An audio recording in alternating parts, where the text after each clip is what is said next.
Sa Los Angeles, California, inaabangan na ang muling pagkikita ni Manny Pacquiao at Floyd Mayweather Jr. sa kanilang pre-fight press conference bukas sa Nokia Theater. Ang ating pambansang kamao, tuloy-tuloy rin ang matinding pag-iensayo. May news to go si Connie Season. Connie?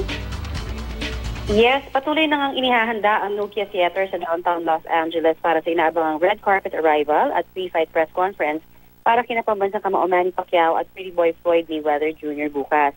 Inaasahan ang pagdagsarang daang media mula sa iba't ibang panig ng mundo para saksihan ang muling paghaharap nina Pretty Boy Floyd at pambansang kamao bago ang kanilang laban nga dito sa Mayo.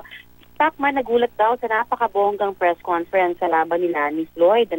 Sa pag-uusap natin sa kanya kanina, sabi niya first time daw na makaka-attend siya ng ganito kagarbo na press conference o pre-fight press con. At para daw Grammys dahil may red carpet arrival pa daw, Talagang nakakatuwa. At the same time, medyo parang nagulat talaga siya dun sa sobrang garbo nga nito.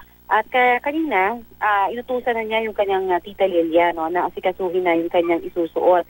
Tadtad ng mga haling brand na Louis Vuitton ang nakatakdang isuot itong si Manny sa grand arrival bukas mula sa kanyang suit, panyo, belt, medyas at sapatos.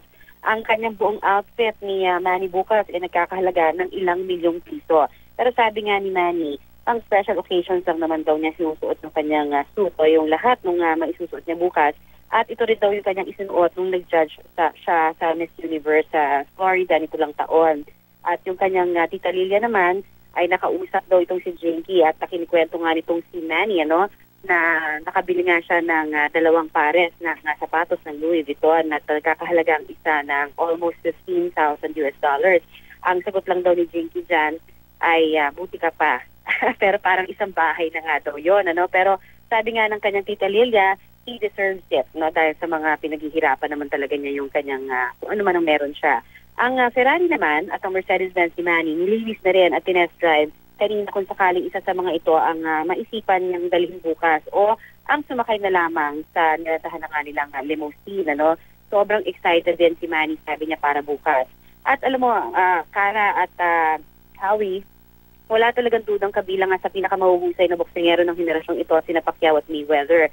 Kaya naman talagang hati ang mga dating nakatunggali na sa ring ng dalawa, kung sino nga sa tingin nila yung magwawagi, dito sa tinaguriang Fight of the Millennium. Ayon kay Golden Boy Oscar De La Hoya, kung siya daw ang tatanungin, may potensyal na manalo si Manny kung iisipin dahil maaaring si Manny nga daw ang magbigay ng damage sa record nitong si Mayweather dahil rin sa natatanging bangis nito sa ring. At ang sabi naman ni Miguel Cotto, kayang-kaya rin daw ng tambalang Pacquiao at Roach na alamin at atakihin ng mga kahinaan ni Mayweather. Pero para naman sa Briton na si Ricky Hatton, sabi niya, pahihirapan daw ni Manny Mayweather itong si Pacman. At kaya dapat daw gamitin ni Pacman ang kanyang glixi para kontrahin ang shoulder roll ni Mayweather. Ang opinion naman ni Shane Mosley dyan na abot daw sa 12 rounds ang laban, pero si Mayweather ang mahihiram na kampiyon. Pero para kay El Dinamita Juan Manuel Marquez na 4 na beses nakasagupa si Pacquiao, lamang daw ang pride ng Pilipinas sa kanyang tingin. Di daw kasi sanay si Mayweather sa paglaban sa mga southpaw o yung mga kaliwete na tulad ni Manny. Samantala, ang pagkakaalam din natin, tomorrow ay kahit na meron ng press conference, ay maaari pa rin daw tumakbo itong si Manny. Kung siya lang daw ang talagang susunod, gusto niyang tumakbo pa rin sa may Pan Pacific Park para maipagpatuloy ang kanyang ensayo. Bukod daw kasi sa natutuwa siya sa talagang tumataas na level ng energy niya, malaking dagdag din daw sa kanyang kumpiyansa at pagpapasaya sa kanya ngayong naririto siya sa Amerika at nag-iensayo, yung mga nakikita niyang suporta ng kanyang mga fans na araw-araw na tumutungo sa park para lang makita ang si Manny nga, Meron tayong nakita kanina tulad ng dalawang may kapansanan, sina Papay at David. Tapos sila may kapansanan pero hindi naging hadlang yan para talaga sila itumungo at pumunta sa training ni Manny halos araw-araw. Sabi nilang dalawa, talagang very proud daw sila na makita si Manny at talagang nai-inspire daw sila nito, Kahit na may kampansanan sila, parang nabibigyan sila ng lakas dahil from out of nowhere, di ba? Parang biglang naging sikat na sikat itong si Manny. So it gives them hope na walang bagay na maaaring makahadlang sa success kung talagang paghihirapan ito tulad daw ni Manny.